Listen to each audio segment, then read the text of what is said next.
My name is Shawn Pearson. I am founder and CEO of the AzAEYC Institute, and my background in early childhood education actually began in 2018 when AzAEYC Institute did what we call a community resource rebuild. There was a 24-hour childcare here in our community that lost its license, and we had more than 100 children that were going to be left without care. And so our agency made the decision to step in and actually launch an early childhood center at that same location and redesign and define how services were being offered in that location. So 2018 was our introduction to early childhood education, and we jumped in, trial by fire, partnered very quickly with the local Quality First program, and began our learning journey for the 0 to 5 population of services with a wraparound model for the entire family. Our focus for AzAEYC Institute as an agency is people, communities, and the marketplace. And so we look at the early childhood education model that we offer through each one of those lenses. How are we impacting the child? How are we impacting the nuclear family that is around them in their care or network of support?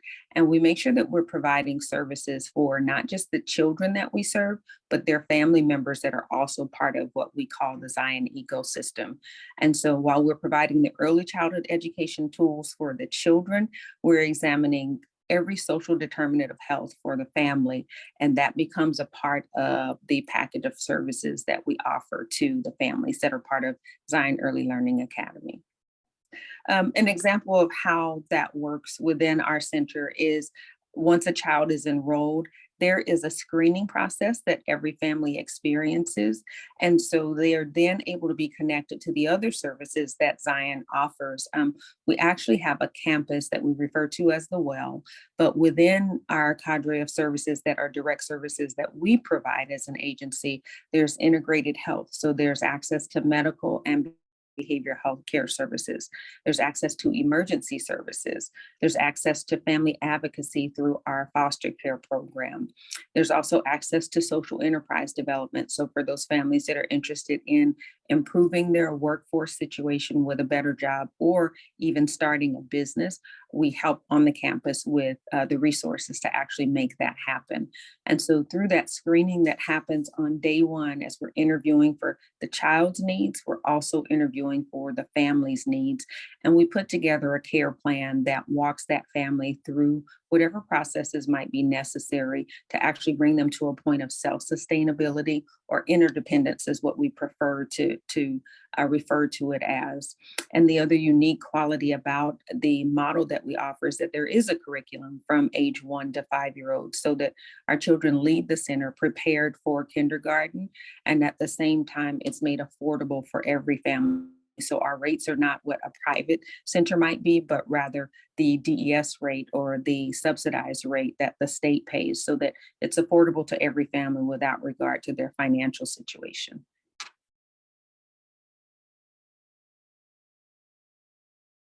So the AzAEYC Early Learning Academy was established, the design of the program was established with the low income, middle income families in mind, who wanted quality, affordable education for their children so that they are set up for success. And so making sure that the traditional education resources are available, but also extracurricular programs and services are available to those families. So performing arts is also an element of what we offer through the childcare, because it's important in the particular area that we're located, being as diverse as it is within the community. We have diverse cultures, we have diverse social economic groups. And so there's just so much difference between the different families. We have to make sure that the staff we hire are both culturally competent, but also culturally responsive to the families that we're serving. And that means that there's ongoing training and education that all of our teachers and our directors and associate directors are experiencing as they continue to be lifelong learners along with the children that we're providing services for. And as the community changes, our model, of course, would have to adapt to accommodate what those needs are for the community. But we do the work with the idea in mind that we're here to meet the needs of community rather than having the community fit into a model that we might be comfortable doing. So it's an ever evolving process as we learn the new needs of South Phoenix and Levine and some of the other spaces in metropolitan Phoenix where the children may come to us. But the focus is, what are the early education needs that set the children up for healthy development? And what are the needs that set those families up to be healthy supporters of that child while they're in development?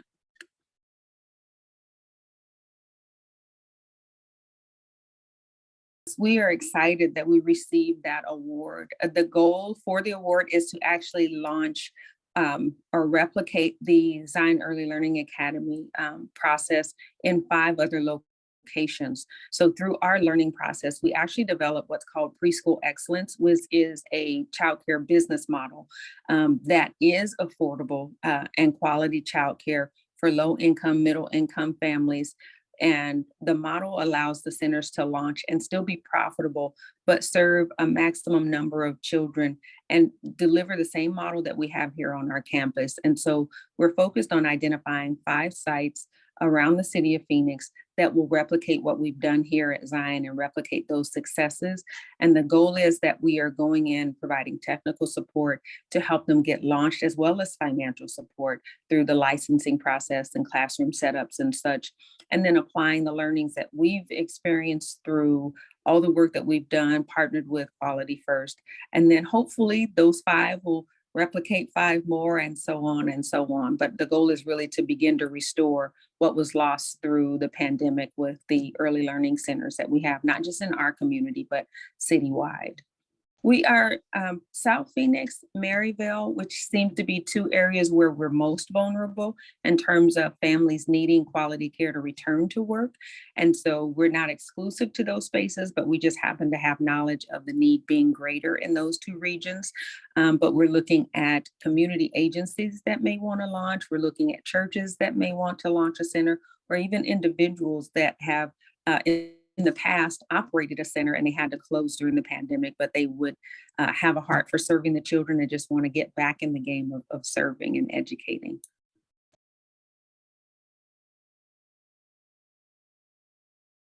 I have the wonderful experience of having worked in the classroom and come out to do administration. The desire to launch the center was because of my own personal experience, past experience of having been a single parent that did not have childcare that was affordable. At one point in my life, I paid more for childcare than I did for rent for my family. And so I recognized the need for quality education. So I was more a passionate parent than I was an educator.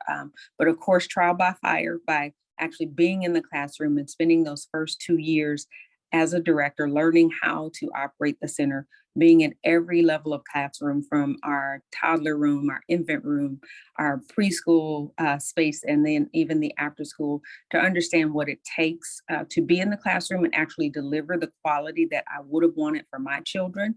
And then actually designing a model that was realistic, then involving the parents in that process to say, here's what we're thinking about doing. And so the parent council being able to be party to how we form what their children are going to be learning in the classroom was the process that we've gone through.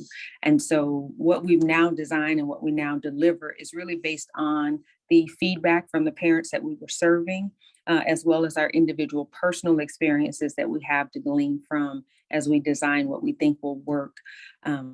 And this pandemic has really just awakened some of the old memories. I'd forgotten how challenging it was to be able to help the children with homework and still balance a full-time job. And so after school is structured in a way that makes sure that homework is done before the children ever get home, and snacks are provided, and everything that we can do to support the family's development and the healthy transition once their parents come pick them up 5 and 6 p.m. when we know they're exhausted, making sure that we've supported as best we can as a center so that the children go home. And all they have to do is dinner and bath and that kind of thing and get ready for their next day. So it's uniquely designed with the personal experiences of not just myself, but the parents that are involved and our teachers that are involved.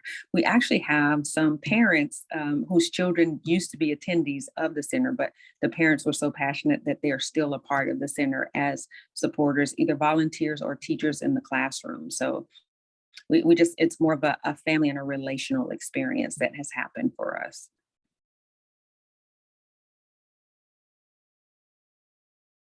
Our goal is to build capacity for the community so that it can be restored and rebuilt from the inside out. So we are really trying to be a hub to bring together resources, to do some asset-based community development, look at what we have, compare that to what we need, invite partners to the table that can help that work be sustainable, that truly have a vested interest in building the quality of life for all of the residents here. And I actually happen to live, work, worship, and serve here in the South Phoenix community. So the goal is that Zion's role will change based on the needs of the community.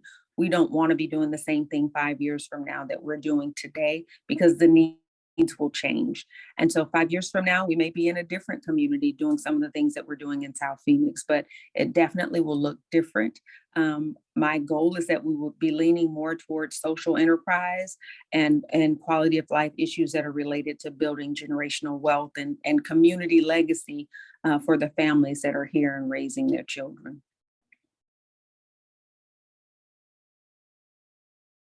Early childhood education is important because it sets the foundation for every one of our future leaders.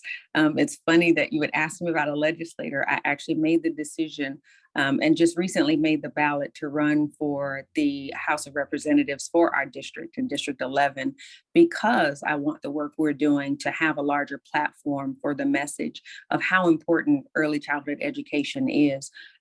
It is fundamental to the healthy development of not just the children, but the way that Zion is doing it. It's fundamental to the development of a healthy family. And if we can keep families intact, it really helps address so many of the other social issues that we're addressing. But educationally, we are preparing our future doctors, lawyers, attorneys, leaders all over the place. Our future legislators are being developed in those first 5 years. And if we don't create a solid foundation, we set our children up for failure. And we just continue to feed some of the broken systems. Our school to prison pipeline is unfortunately significantly impacted by the zip codes that I serve. And so our children by third grade level aren't at the levels that they should be. And so that helps determine how many jails and prisons are being built. That should not be built on the backs of the inadequacy of our education system or the inability of our children to thrive because we haven't prepared them. And so I would say to every legislator that we have to give more priority to education now so that we prepare our leaders to build a better Phoenix, to build a better Arizona. And I am not at all a politician. I am truly a parent, a citizen, a grandmother who, if my philosophy is if I'm going to complain about it, I need to be part of the solution. And so my run for the legislator is all about being part of the solution that I'd like to see for the future.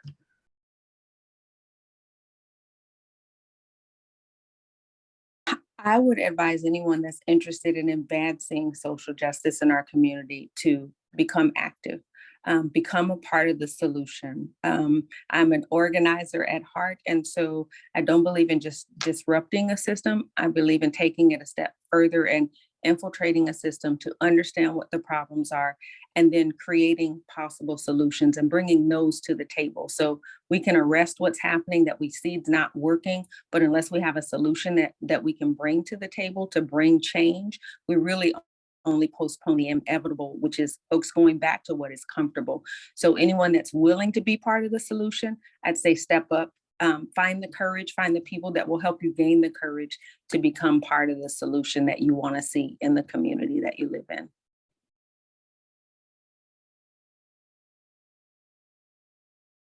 Zion Institute is the lead agency for a campus called The Well that's here in South Phoenix. And so it is 20,000 square feet across 3 buildings and a total of 2 acres of space that we've created for community partners to come together, to be in one location, to be a hub, a place that meets the residents at their point of need. So I would just invite anybody to come here to South Phoenix and see what we're doing, see if they have a part that they can play, or even see if there's something that we can do to help them replicate what we're doing here in our community with the successes wherever it is that they live.